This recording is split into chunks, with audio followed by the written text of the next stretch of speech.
Good morning mga kaibon. So ayan, isang maulang umaga sa inyong lahat.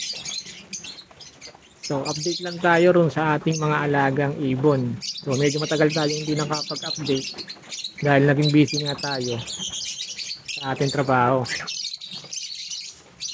So update ko lang kayo sa mga pangyayari dito sa aking ibunan. So tara, samahan niyo ako.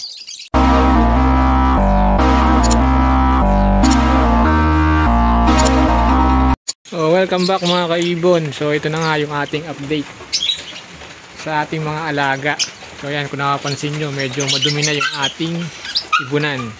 So matagal-tagal din tayo hindi nakapag-upload ng videos dahil nga naging busy tayo sa ating trabaho. Ayan.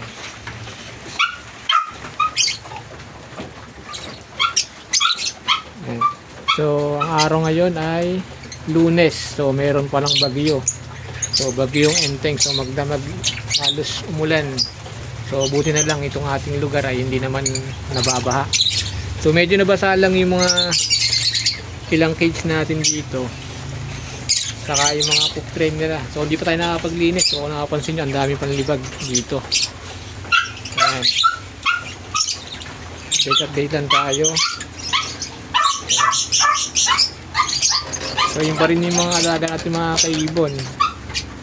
So yung bali mga nakasalang natin dito ay halos lahat dito mga Project Lutino Opaline. So meron tayong dito na wild type. So kung napanood niyo yung siguro yung last na video ko na nakaraan, so meron tayong wild type dito na harvest o nagpaakay. So ito na yung ating na harvest na wild type. So napakaganda. Malinis. So yung parents na rito ay nag-egg na din. So ang problema lang parang hindi nagpisa. So yan. So meron silang 5 itlog. So wala pa natitisa kahit isa. So naunahan pa siya nung ating mga Project Lutino Opaline dito. So nagpisa na rito yung dalawa. So rito meron dalawa din. So rito bali tatlo. Nag-forster tayo dito ng isang visual na Lutino Opaline na kaakay na itong isa. Kasi nga medyo nilalayo niya. So medyo magaling namang bumuhay itong isa kaya nilipat natin dito. So ang problema lang mga kaibon, pagkalipas ng mga 2 araw, so nakita ko nga kanina pagbukas ko na matay yung forster natin. So silipin lang natin mga kaibon.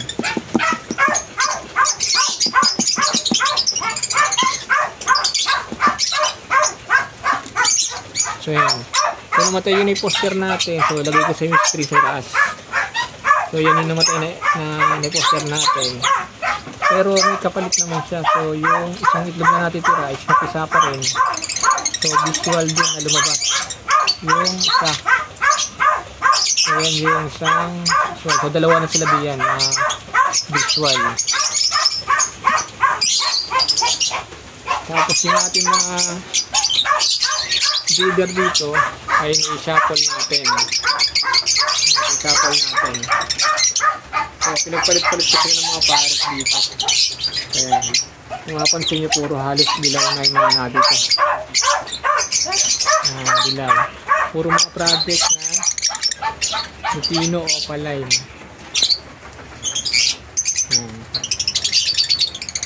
Project Lutino Opaline. Itong halos na cage na narito. Yan.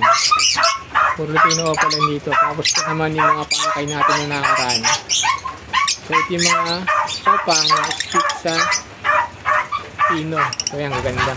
So yung iba dito gagawin natin breeder.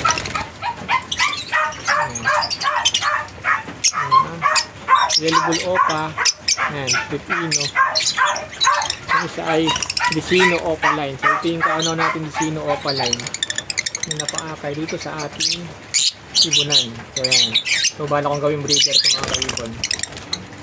So yan, kita nyo naman pagka nailawan siya, nagre-red yung kulay ng kanyang mga mata. So yun nung sa Yellow Bull. Yan. So bali magkakapatid dyan. Yung dalawa. Yung isang pastel, kapatid din nila.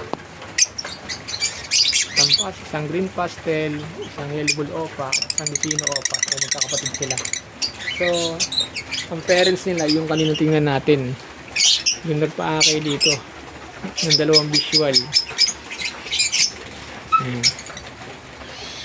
Dito naman sa kabila ay meron tayong mga ayan, kakatail. So tatlo na lang yung kakatail natin. Yung ating pares na kakatail ay nagpalit natin ng gamit. So ayan. Tapos dito sa kabila yung ating isang pares na GCC. So ayan, meron na tayong GCC mga kaibon. Isang pares, isang green at isang ito pine daw to o cinnamon. So hindi tayo ganong magaling pa sa pag-ID ng mga GCC. So ayan, kasi yung ating ilalim, yung ating ayan, yung ating Indian ringneck. So isang Lutino hen at isang green pallid. So ayan, so parehas silang hen mga kaibon. So hanapan natin sila ng mga kapares. So para makapag subok naman tayo ng medium bird. So ayan,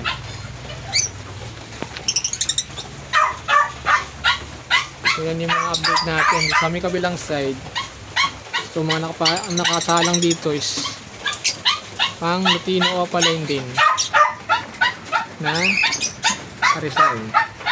Dito sa kabila, back to back, itong dalawang cage na to, mayroon ditong back to back na green na nakaspit sa ino. So project sa Lutino opaline din. So meron lang tayo ditong isa na ang project na Opapil. So ayan, ating Opapil natin project. So ayan, yung far view natin. So hindi pa rin sila nakakapisa. Ayan.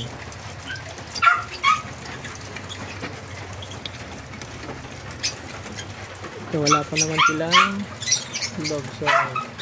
So ano yan dyan ay far blue split opa pale. Tapos ang kapares niya ay blue Opapil. So ayan. Sa kabilang side naman mga kaibon, mayroon tayo ditong Alps 1. So yan mga dalawang prudent pair na Alps 1. Ayan, dalawa. So naipahinga lang natin mga kaibon. So mataas naman mayroon din tayo mga ayan, mga split ino. Itong far blue, ito ay split tail. Itong dalawa, split ino. Tapos sa taas naman, ayan, mayroong isang Alps 1. Lutino o pala sa Alps 1. Saka itong mga blue na ito, mga opaline split ino. Ayan. So ayan, ito yung ating mga update. So yung mga breeder natin mga kaibon ay naipahinga muna natin kasi nga medyo mabilis dumami. Saka kung alam naman ninyo, sobrang hirap mag-out ng mga African lovebirds ngayon. So parami yung mga ibon. So ano nangyayari mga kaibon, nag-quit ang marami sa mga breeder. Ayan, nag-quit. So yung nagiging dahilan dahil nga bumagsak yung presyo ng ibon.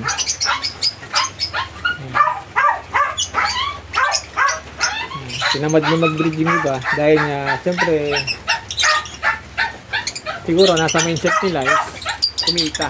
So iba naman kasi yung meron kasi talagang nag-aalaga lang para sa mga hobbies. So ayan, pero tayo dito mga kaibon, tuloy-tuloy lang tayo sa pag-breed. Ayan.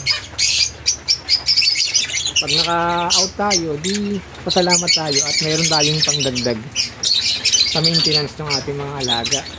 So ayan, kung ina-out naman natin, may nabibilang din natin ng mga pang-maintenance nila, mga patoka, vitamins. So yan, doon na pupunta yung ating kumakapag-out man tayo. So meron pa rin nga pala tayo mga ibon sa labas. So medyo marami na kasi sa loob. So meron tayong cage sa labas. Doon natin nilagay yung iba. So yung mga karamihan dito ay yung mga proven breeder natin narito. So hindi nga tayo muna nagsalang. So yung mga meron ditong 7 pair. Ayan. So yung 4 o yung yata diyan, ano na, proven pair. So yung mga breeder natin dyan ng mga opa. Tapos yung iba diyan ay Project Opa Pail. Ayan natin natin. So mga mature na yan. So kung gusto nyo alaga ng mga ibon, so PM nyo lang ako sa aking FB account. So meron tayong available dito na 7 pair. Tapos kung gusto nyo naman ng mga opaline na split pino, ay meron tayo dito mga kaibon. So yan, mga opaline na split pino. Ayan. So yung mga nasalang natin dito ay mga karamihan ay basil. So para maiwasan ko na dumami, so nag-selective breeding muna tayo kasi medyo marami na nga yung ating alaga dito. Ayan. So ito yung sa medium bird. Susubok naman tayo rito kung makakapagparami tayo ng GCC. Ayan.